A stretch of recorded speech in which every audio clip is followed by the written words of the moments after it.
Samson se détourna pour voir le cadavre du lion, et voici, il y avait dans le corps du lion un essaim d'abeilles et du miel. Juge 14:8. Il est très important d'observer un essaim d'abeilles. Elles peuvent vivre dans un arbre creux, dans une caisse en bois, ou même dans la carcasse d'un lion.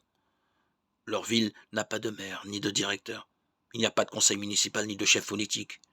Bien qu'il y ait une reine, elle ne dirige pas les affaires politiques, ni les destinées de la ville. Et pourtant, dans tout le royaume de la nature, on trouve difficilement une communauté plus efficace. Les habitants sont tous pour un et un pour tous. Il existe une coopération et une unité d'action parfaite. Il n'y a pas de jalousie ni de dissension. Ils ne se battent pas entre eux, ils se battront cependant contre leur ennemi. Même l'homme ne doit pas ignorer leur colère. Leur système de répartition des tâches est le meilleur du monde. Chaque travailleuse connaît sa tâche précise. Elle l'accomplit sans qu'elle lui soit désignée ou qu'un ordre lui soit donné. Car il n'y a pas de supérieur. Dans la cité des abeilles, il n'y a aucun problème de chômage.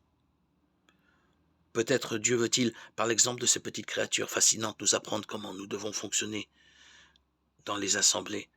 Le témoignage du Seigneur sera brillant et dynamique s'il y a unité et coopération étroite entre les croyants. Si nous reconnaissons que l'ennemi est le diable et non pas nos compagnons croyants, et si chaque membre du corps travaille selon les capacités que Dieu lui a données. À la différence des abeilles qui agissent par l'instinct et sous l'action des phéromones, nous avons un supérieur très réel et très précieux. Le Saint-Esprit est en nous et parmi nous pour glorifier Christ et pour nous guider dans toute la vérité. Quelle nourriture excellente, comme du miel, est produite parmi les croyants pour la gloire de Dieu et pour l'édification mutuelle dans l'amour, lorsque nous agissons dans une réelle soumission au Saint-Esprit, notre divin directeur.